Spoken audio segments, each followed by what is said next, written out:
अस्सलाम वालेकुम जी, मैं हूं ज़िया बलोच। उम्मीद है आप खैरियत की बेहतरीन हालत में होंगे। सामीन, इमरान खान साहब की मुलाकातें शुरू हो गई। उनको 25 दिन तक कैद तन्हाई में रखा गया और उनको किसी से भी मिलने नहीं दिया गया। इस दौरान उन पर खासे मजालिम किए गए, उनको जनाब इंसानी हकूक़ की खिलाफ वर्जियाँ की गई। लेकिन अब 25 दिन बाद यानी 3 अक्टूबर से 28 अक्टूबर के दरमियान जो 25 दिन बनते हैं, उस दौरान उनको बिल्कुल लापता रखा गया। उनका कोई कैद तन्हाई में उन्हें रखा गया। अब उनकी मुलाकातें तो शुरू हो गई हैं, लेकिन अलार्मिंग बात यह है कि इस वक्त भी उनकी जो गुफ्तगू होती है वो पब्लिक तक नहीं पहुंच रही, पाकिस्तान के अवाम तक नहीं पहुंच रही। अगरचे जनाब बड़ा ढकोसला किया जाता है, ड्रामेबाजी की जाती है जनाब के वहां पर सहाफ़ी मौजूद हैं, उनसे गुफ्तगू कर रहे हैं और खान साहब भी यही समझते हैं कि शायद मेरी बातें रिपोर्ट हो रही हैं। पहले उनको अखबारात भी अभी तक नहीं पहुंच रहे। आखिरी इतलात ये थी, अगरचे उन्हें जो शेविंग किट थी वो मुहैया कर दी गई, लेकिन अभी तक अखबारात नहीं आ रहे। उनको टीवी की सहूलत भी मुहैया नहीं की गई, लेकिन वो 2 दिन से गुफ्तगू कर रहे हैं और उनकी बात आवाम तक नहीं आ रही। कोई टूटे फूटे कोई लफ्ज आते हैं। पहले ये होता था कि मेन जो टीवी चैनल्स हैं या हमारी जो वेबसाइट्स हैं, वो एक्सप्रेस हो गया जनाब, वॉइस उर्दू पॉइंट हो गया, इस तरीके से ARY हो गया, वो कुछ ना कुछ रिपोर्ट कर देते थे, वरना अपनी जनाब वेबसाइट्स पर डाल देते थे। लेकिन अब कहीं पर भी इमरान खान की गुफ्तगू नहीं है। इसका जो इंकशाफ किया है वो अली एजाज भुट्टर साहब ने किया। अली एजाज साहब इमरान खान साहब के एक तो वकील हैं और दूसरा पार्टी के अहम तरीन रहनुमा भी हैं। तो अली एजाज भुट्टर साहब कहते हैं कि आज भी जब इमरान खान साहब अडयाला जेल में मीडिया से बात करने लगे तो मैंने खान साहब को बताया कि आपका कल वाला मौकफ मीडिया पर नहीं चलाया गया। तो कुछ सहाफी दोस्त इस बात पर नाराज हुए कि आपका वकील गलत बात कर रहा है। ऐसा कुछ नहीं है, लेकिन इंतहाई माजरत के साथ मैं इन रिपोर्टर्स और सहाफियों से कहता हूं कि अगर मैं गलत हूं तो मेरी रहनुमाई करें। जो इमरान खान साहब ने आज मीडिया से गुफ्तगू फरमाई है वो कहां चलाई गई है या कहां उनका मौकफ बयान किया गया। यह बहरहाल इंतहाई अलार्मिंग सूरत हाल है जी कि इमरान खान साहब को एक मरतबा फिर कैद तन्हाई में रखने की कोशिश की जा रही है। इमरान खान साहब के हवाले से अली एजाज भुट्टर ने मजीद बताया कि आज इमरान खान साहब से अडयाला जेल में तफसीली मुलाकात हुई। इमरान खान को जिस तरह पिंजरे में बंद रखकर टॉर्चर किया गया, निहायत ही अफसोसनाक है। जानवरों से बदतर सलूक किया गया। इमरान खान के सेल के 5 दिन बिजली बंद की गई, गुप अंधेरा किया गया, 10 दिन तक उन्हें सेल से बाहर नहीं निकलने दिया गया। ये सख्तियां टॉर्चर के जुमरे में आती हैं। इमरान खान इस सब के बावजूद साबित कदम है। अच्छा, सिर्फ यही नहीं है, बल्कि इमरान खान साहब ने खुद भी कह दिया, अब जो रिपोर्ट हो रहा है, इमरान खान साहब के कहना था कि जानवरों को भी ऐसे नहीं रखा जाता जैसे मुझे रखा गया है। ये कोई छोटा जुमला नहीं है। अगर नवाज शरीफ ने ये जुमले कहे होते ना तो उसके जो पेड लोग थे इस वक्त उन्होंने आसमान सर पर उठा लेना था और पता नहीं क्या क्या बातें हो जानी थी। लेकिन इमरान खान के साथ 25 दिनों से यह सलूक किया जा रहा है, लेकिन उसकी कोई सुनवाई नहीं हो रही, बल्कि डील की बातों में रिहाई के चक्कर में उन चीजों को नजरअंदाज करने की कोशिश की जा रही है। यह बहुत ही पेनफुल सूरत हाल है पूरे पाकिस्तान के लिए। अच्छा, एक बात मैं आपको बता दूं, ये लोग अपने आप को अपना कद छोटा कर रहे हैं, जिसकी वजह से इमरान खान का कद और बढ़ रहा है। अगर ये थोड़े से इंसानियत पर पूरा उतरते, कोई इनमें थोड़ी बहुत भी जमहूरी रमक होती, कोई थोड़ा सा शायबा तक होता, तो शायद इमरान खान साहब इतने बड़े लीडर ना तसव्वुर होते। लेकिन इनके घटियापन की वजह से, इनके बिल्कुल जिसे कहते हैं जनाब जोकर होने की वजह से इमरान खान साहब बहुत बड़ा लीडर सिर्फ पाकिस्तान में नहीं पूरी दुनिया में नजर आ रहा है। अच्छा, इमरान खान साहब ने इस हवाले से मजीद भी बात की। इमरान खान साहब का कहना था, मुझे मिलिट्री कोर्ट लेकर जाओ या जहां मर्जी ले जाओ, एक कदम पीछे नहीं हटूंगा। अवाम के हकूक और जमहूरियत के लिए मैं डटा रहूंगा, कोई डील नहीं होगी। ये एक अजीब सी सूरत हाल है कि उनको मिलिट्री कोर्ट से डराया जा रहा है। भाई, जो मिलिट्री कोर्ट्स में तुमने करना है ना, उससे ज्यादा तुम कर चुके हो और कर रहे हो। अब मजीद क्या तुमने करना है? कुछ भी नहीं कर सकते। बहरहाल खान साहब के हवाले से मैं पाकिस्तानियों से तो खुश नहीं हूं। पाकिस्तानियों ने हक अदा नहीं किया। इवन खान साहब की जो पार्टी थी उसने भी हक अदा नहीं किया। इस वक्त भी मुझे कोई उम्मीद नजर आती है तो वो ना हुक्मरानों से, ना पाकिस्तान के अवाम से, ना पाकिस्तान के निज़ाम से, ना पाकिस्तान के आइन से, ना पाकिस्तान की जमहूरियत से, ना पाकिस्तान की सुप्रीम कोर्ट से, कहीं से भी उम्मीद नजर नहीं आती। उम्मीद है तो ओवरसीज पाकिस्तानीज और PTI की जो ओवरसीज तंजीमात हैं वहां से मुझे उम्मीद है कि वहां से कुछ ना कुछ रिजल्ट लाजमी निकलेगा और सूरत हाल तब्दील होगी। खान साहब ने मजीद कहा जी जिसने 26वीं आईनी तरमीम के हक में वोट दिया है उसने पाकिस्तान के साथ गद्दारी की है। खान साहब का बिल्कुल अटल किस्म का फैसला है और पीटीआई के जो लोग हैं अब वो 26वीं के बाद 27वीं को भी एक्सेप्टेंस देने के लिए जनाब मुख्तलिफ बातें कर रहे हैं। जुडिशल कमीशन में जनाब हाजिरी अब यकीनी हो गई, वहाँ अपना नॉमिनेशन भेजेंगे, मतलब 26वीं आईनी तरमीम जायज़ हो जाएगी। फिर 27वीं को भी पहले हराम फिर मकरूह करार दिया जाएगा और फिर मुबाह के साथ उसे कबूल कर लिया जाएगा। ये सूरत हाल बहरहाल जी आजमाई जा रही है। अच्छा जी, दूसरी तरफ जनाब बड़ा शिकवा है कि इमरान खान साहब को मोहतरमा मरियम नवाज साहिबा ने डायरेक्ट धमकियां दी हैं। वो क्या अल्फाज थे, मैं वो अल्फाज आपके सामने कोट करना चाहता हूं जिससे आप अंदाजा कर लें कि ये वाकई धमकी थी या नहीं थी। ये जनाब जो मोहतरमा मरियम नवाज साहिबा ने 3 बातें की हैं और बड़े सीक्वेंस में की हैं। उन्होंने कहा है कि मैं ये पेश गोई करके जा रही हूं कि ये फितना अभी खत्म हो रहा है। अच्छा, ये लफ्ज आमतौर पर इस्तेमाल के नवाज शरीफ खत्म, नवाज खत्म शुद, गरीदा फरूकी भी कहती रहती हैं। उसका मतलब क्या होता है? उसका मतलब होता है इमरान खान खत्म शुद, कि इमरान खान की सियासत खत्म हो गई। लेकिन इससे आम तौर पर मतलब, लेकिन जब वजाहत कर दें कि ये फितना खत्म हो रहा है, इस फितने की फितनाबाजी भी खत्म हो रही है, इन गोश बैठियों की सियासत भी दम तोड़ती जा रही है, तो यहां मामला कुछ और हो जाता है जनाब। अगर आपने जो शुरू में कहा कि फितना खत्म हो रहा है तो उससे मुराद अगर सियासत थी तो सियासत को अलग डिस्कस करने की क्या जरूरत थी? इसका मतलब है आप फिजिकली इमरान खान साहब को जनाब खत्म करना चाहिए, डिलीट करना चाहते हैं जनाब। असल मसला ये बहुत ही अलार्मिंग सूरत हाल है। इस पर ना सिर्फ पाकिस्तान में बल्कि पूरी दुनिया में जनाब इस पर 2 दिन से बाकायदा बहस हो रही है। लेकिन मरियम नवाज साहिबा ने इतना भी मुनासिब नहीं समझा कि इसकी जनाब वो वजाहत ही कर देती, कहती कि नहीं मैंने फिजिकली नहीं बल्कि मैंने कहा था कि उनको जनाब जो सियासत है उनकी खत्म हो रही है। लेकिन वो तीनों बातें इतनी वजाहत से कह चुकी हैं कि अब मजीद किसी चीज की गुंजाइश नहीं। और दूसरा, ये इमरान खान साहब था, उसने कहा था जी मैं छोड़ूंगा नहीं, एक जज साहिबा को, खातून जज को कहा था जनाब, मजिस्ट्रेट साहिबा को, तो उस पर अभी तक मुकदमा चल रहा है। वजह कि जनाब जो अदलिया का निज़ाम है उसको इमरान खान साहब के खिलाफ कर दिया गया। मरियम बीबी को पता है कि जनाब ये तो मेरे अपने लोग हैं, ये अदालतें जनाब उसके खिलाफ कैसे जा सकती हैं, नोटिस तक नहीं ले सकती, लिहाजा उनको जरूरत भी नहीं है कि इसकी वजाहत करें। इमरान खान थोड़ी था कि जाकर माफी मांग के आता। बहरहाल इस हवाले से जबरान इलियास साहब जो पीटीआई के मीडिया सेल के हवाले से जिम्मेदारी है उनके पास, वो कहते हैं आज 2 तशवीशनाक वाकयात हुए। एक तो इमरान खान की बहन अलीमा खान ने बताया कि इमरान खान पिछले हफ्ते कह करते रहे थे, यानी उनको उल्टियां आती रही थी, उनकी जाती डॉक्टरों को फौरी तौर पर उनसे मिलने की इजाजत मिलनी चाहिए। और दूसरी जो वो कहते हैं जी सख्त बात है वो ये है कि पंजाब की गैर कानूनी वजीर आला मरियम नवाज ने इमरान खान को खत्म करने की तरफ इशारा कर दी। इशारा क्या, ये तो डायरेक्ट बात हो गई जनाब, वो चाहते हैं कि इमरान खान साहब के हवाले से। बहरहाल इस वक्त पीटीआई को चाहिए कि इस हवाले से बाकायदा मुकदमा दर्ज कराए या कम से कम दरखास्त दे और अदालत में इसको रिट दायर करे ताकि ये मुकदमा रिकॉर्ड पर आ सके। और एक तो पूरी दुनिया को पता चलेगा कि इमरान खान की जान को खतरा है, दूसरा इस जालिम फाशिस्ट हुकूमत पर भी किसी हद तक रिकॉर्ड पर आने से ही दबाव बढ़ जाएगा कि वो अगर उनके इस किस्म के मजमूम इरादे हैं तो वो उससे बाज रहेंगे। अलीमा खान साहिबा भी कहती हैं, वो कहती हैं इमरान खान की टांग पर गोलियां लगी थी इसलिए उन्हें मेडिकल वर्जिश की जरूरत होती है, मगर उन्होंने 3 हफ्ते इमरान खान की वर्जिश बंद रखी। यानी ये जो साइकिल है ना जी, ये उनकी मेडिकल जरूरत है। और आपको पता है जब मेडिकल मामला आ जाए तो फिर कानून भी उसका साथ देता है। पूरी दुनिया में इसमें कंसर्न है। इमरान खान की जो गोलियां लगी थी उनको उन पर हमला किया गया था, उसके बाद एक्सरसाइज लेकिन उनकी 3 हफ्ते तक बंद कर दी गई, जो बहुत ही अलार्मिंग सिचुएशन है। एक और खबर शेयर करता रहूं जनाब के गुज़श्ता रोज अडियाला जेल के सामने पीटीआई की खवातीन ने बाकायदा जाकर एहतजाज किया।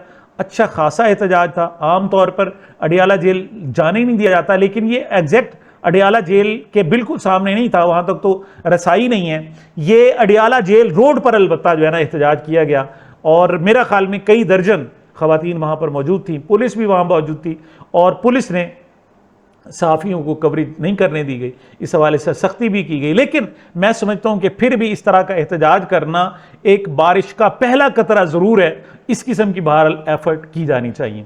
दूसरी तरफ जनाब जो मोहतरमा मरियम नवाज साहिबा ने इमरान खान साहब को मुबैना धमकियां दी हैं उनके जनाब जिंदगी खत्म करने के हवाले से, इस हवाले से ना सिर्फ बहस जारी है बल्कि शौकत बसरा साहब की तरफ से बाकायदा एक शदीद किस्म का रद्द अमल भी सामने आया है और वो बड़ा अच्छा खासा स्ट्रांग है। क्या कहते हैं शौकत बसरा साहब, जरा मुलाहिजा फरमाएं।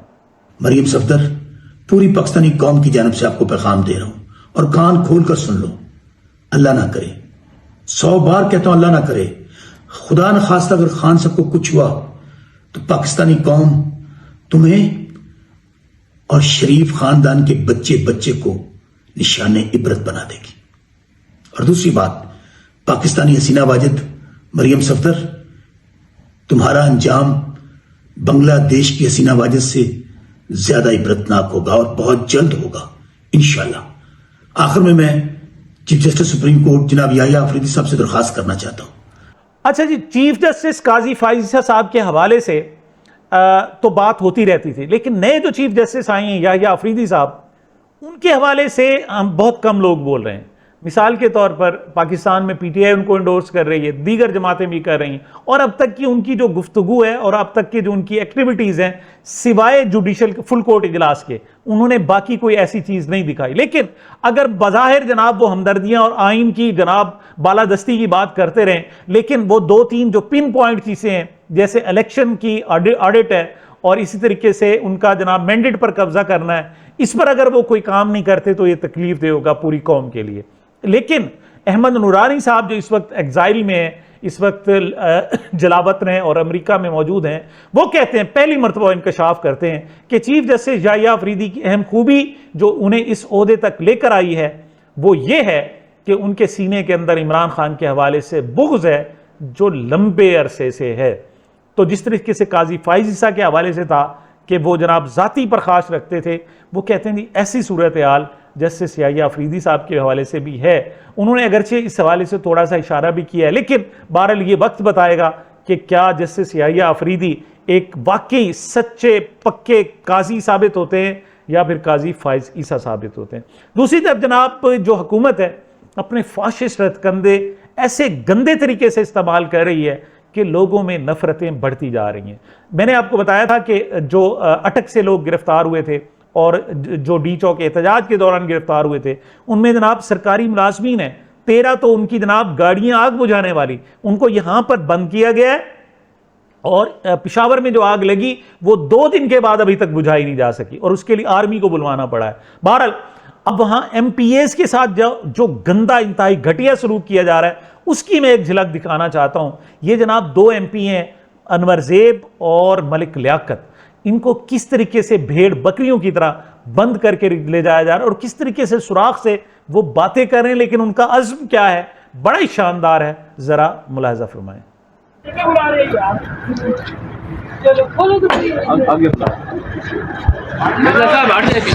पीछे से हट जाओ मैडम, ये लग गई है तो हम कल के लिए लकब में ले जाएंगे। हाँ, अभी अडियाला ले जाएंगे, अडियाला जेल लेके जाएंगे। हाँ, हमारे वर्कर कोई फिक्र न करे, हम खान साहब के साथ खड़े थे, खड़े हैं, जिंदाबाद जिंदाबाद जिंदाबाद। कोई फिक्र न करें आप लोग, इंशाल्लाह खान की जितनी भी सफाई है तो हमारा पैगाम है। अच्छा जी, सख्त बातें भी चूंकि आपसे होती रहती है, एक लतीफ़ा सुना दें आपको। जनाब जवाद अहमद साहब कहते हैं, ये जनाब सिंगर हैं, वो हैं फिरते हैं मीर खार कोई पूछता नहीं। बहरहाल वो खुद ही अपने तय कहते हैं जनाब, वो कहते हैं इस वक्त इमरान खान के लिए सबसे बड़ा खतरा मैं हूं। मैंने इमरान खान की पार्टी में शामिल होने से 4 मरतबा इनकार किया है। वाह वाह वाह, कमाल है। इसका मैं क्या जवाब देता, इसका जवाब जो दिया है वो साहिबजादा हामिद रजा साहब ने दिया है। उनका कहना यह है कि 3 बार अस्तगफिरुल्लाह पढ़कर मौसूफ की दिमागी सेहत के लिए दुआ कीजिए। अस्तगफिरुल्लाह अस्तगफिरुल्लाह अस्तगफिरुल्लाह, या अल्लाह तू जवाद हामिद को सेहत कामिला अता फरमा। हमने जनाब दुआ कर ली। अब एक और खबर की तरफ आते हैं जनाब। ईमान मज़ारी, शीरी मज़ारी की जनाब साहिबजादी हैं, और ये जब शीरी मज़ारी साहिबा एक्टिव थी पीटीआई में, इवन मिनिस्टर भी थी, तो इनका झुकाव नून लीग की तरफ था। लेकिन अब नून लीग की हुकूमत ने इनको जनाब दिन में तारे दिखा दिए हैं। वो गुज़श्ता दिनों जनाब एक खबर वायरल हुई थी और एक वीडियो भी थी कि जिसमें जनाब वो एक नाके पे रुकती हैं और उन्हें क्या, वो कहती हैं क्यों रोका हो, तो उन्हें बताया जाता है क्रिकेट टीम के लिए रोका गया। वो कहते हैं कितना टाइम लगे, वो कहते हैं 4 मिनट में यहाँ नाका क्लियर कर दिया जाएगा।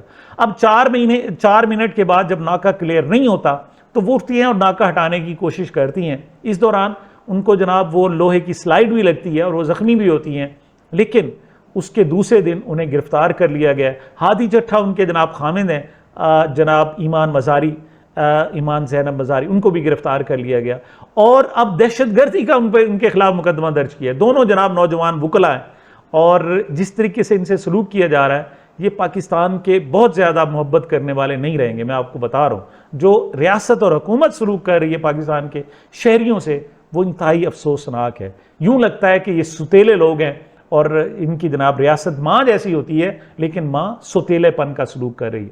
तो उनकी जनाब गुज़श्ता रोज़ पेशी थी, 30 रोज़ का जिस्मानी रिमांड मांगा गया था और जज अबू अल-हसनात ज़ुल्कुरनैन साहब ने बहरहाल 3 दिन का फिर भी जिस्मानी रिमांड दे दिया। इस पे जनाब क्या कह रही ईमान मज़ारी, वो कहती है जनाब कि नहीं, इस वक्त गिरफ्तार मुझे नहीं बल्कि जिस पुलिस एहलकार ने मुझे मारा उसको गिरफ्तार होना चाहिए, लेकिन मुझे उल्टा गिरफ्तार कर लिया गया। क्या कह रही हैं ईमान ज़ैनब मज़ारी साहिबा, ज़रा सुने। मैं कहूँगी फिर से वो बात जो मैंने की थी। अब पीछे हो जाए सारा, पीछे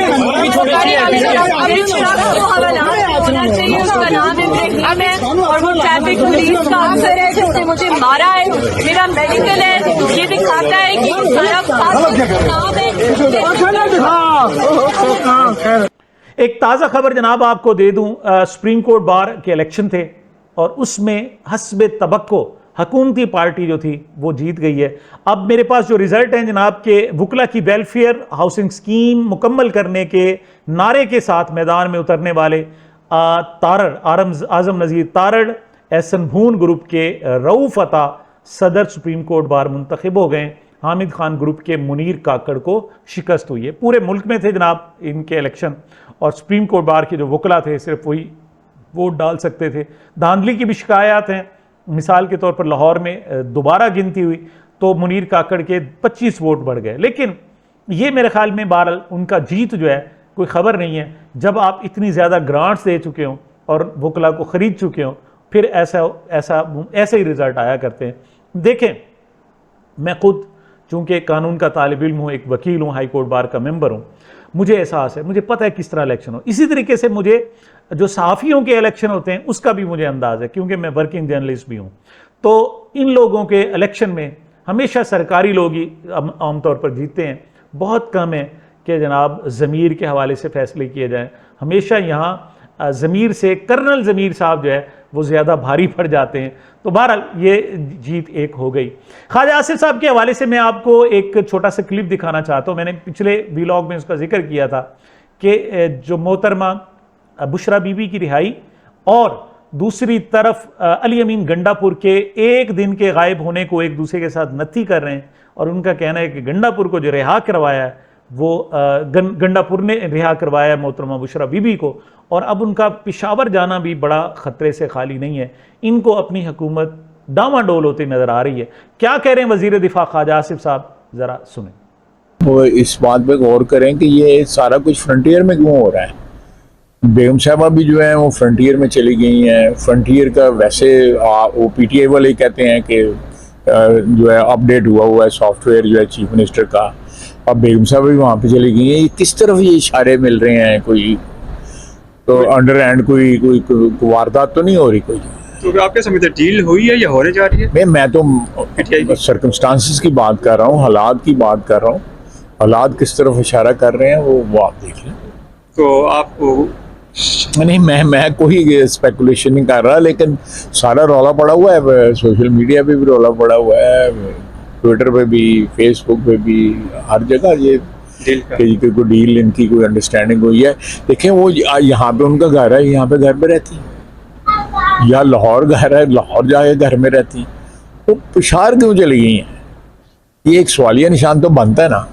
आखिर में जनाब मैं एक क्लिप दिखाना चाहता हूं। ये चौधरी इम्तियाज MNA के अहले खाना है। वोट खरीदने के लिए, आईनी तरमीम पास करवाने के लिए क्या जिल्लत आमेज सलूक किया गया, क्या शर्मनाक हरकतें की गई। किस तरीके से पहले तो एजेंसी के लोग आकर मुतलका शख्स को उठाकर ले जाते थे। इस मरतबा वो पाकिस्तान में नहीं थे, तो उनके अहले खाना से जोर डलवाया गया, उनके जनाब मारा पीटा गया, उनके बच्चों को मारा पीटा गया, खातून के पाँव पर जनाब बूट रख कर खड़े हो गए और अजीब गरीब हरकतें की गई और उनसे सारे नंबर्स पर कॉल कराई गई। और जब पता चला जनाब कि वाकई उनके सारे नंबर बंद हैं तो फिर मज़ीद टॉर्चर किया गया। ये देखें, ये हुकूमत भी ख़त्म हो जाएगी, ये वक्त भी गुजर जाएगा, मुश्किल वक्त भी हमेशा नहीं रहेगा, लेकिन ये जो बदनुमा दाग रियासत के चेहरे पर आप लगा रहे हैं ये हमेशा याद रहेंगे। ये जनाब चौधरी इम्तियाज़ के अहले खाना किस अंदाज में क्या गुफ्तगू कर रहे हैं ज़रा मुलाज़ा फरमाएं। इन्होंने फिर ये जबरदस्ती मेरे रूम में जाके, मैंने अंदर से दरवाजा लॉक किया हुआ था, ये मेरे रूम में गए जाके इन्होंने जोर जोर से पाँव मारने शुरू कर दिए दरवाजे को, दरवाजा तोड़ने की कोशिश की है। मेरा 11 माह का बेटा है, 9 साल की एक बेटी है, ये सोए हुए हैं। मैंने जल्दी से दरवाजा खोला है कि पता नहीं या अल्लाह हमारे घर में क्या हो गया, एकदम से करबला आ गई, इतना शोर शराबा अचानक से, जबकि मेरे हस्बैंड घर पे नहीं है। तो इन्होंने मेरे बच्ची को 11 माह जो 9 साल की बेटी है उसको घुटने से पकड़ के घसीटा है, उठाया है और मेरे हस्बैंड की पिक्चर दिखाई है जो कि रूम में पड़ी हुई थी कि ये तुम्हारे क्या है। उसने कहा कि मेरे बाबा हैं। बाबा किधर है? उसने कहा मुझे नहीं पता, वो घर पे नहीं है। मेरी बच्ची को घसीट के बेड से नीचे उतारा है। मेरे ये 11 माह का मेरा बेटा है, इसको सोए हुए बाजू से पकड़ के घसीटा है उठा के और मुझे जबरदस्ती घसीट के सीढ़ियों से नीचे लेके आए हैं 3rd फ्लोर से। मेरे सर पे चादर नहीं थी, मेरे पाँव पे जूता नहीं था और इन्होंने ला के मुझे मेरे हस्बैंड के ऑफिस में रख दिया, बैठा दिया वहां पे और मेरे बच्चों को इसी रूम में बंद कर दिया लॉबी में। मेरे बच्चे इस तरफ रोते रहे हैं, चीखते रहे हैं। मैं वहां पे बैठी थी ऑफिस में, ये मेरे नंगे पाँव थे, ये मेरे पाँव पे जो उनका हेड था उनको मैं पहचानती हूँ, उन्होंने मास्क पहना हुआ था। चंद सेकंड के लिए वो फेस साफ करने के लिए मास्क उतारते हैं, मैं उनको पहचानती हूँ फेस से। उस बंदे ने क्या किया कि शूज पहने हुए थे, मेरे पाँव पे वो वजन डाल के खड़ा हो गया और मुझे पूछता रहा कि अपने हस्बैंड को कॉल करो, अपने नंबर से वो बुलाओ। मेरे नंबर से मेरे हस्बैंड के जितने भी नंबर थे सब पे कॉल की है। मेरे हस्बैंड किसी आउट ऑफ कंट्री गए हुए थे जहाँ पे कोई सिग्नल प्रॉब्लम थी, उनका नेट काम नहीं, मोबाइल काम नहीं कर रहा था। इन्होंने जितने भी नंबर थे सब पे कॉल की है, नंबर बन जा रहा था।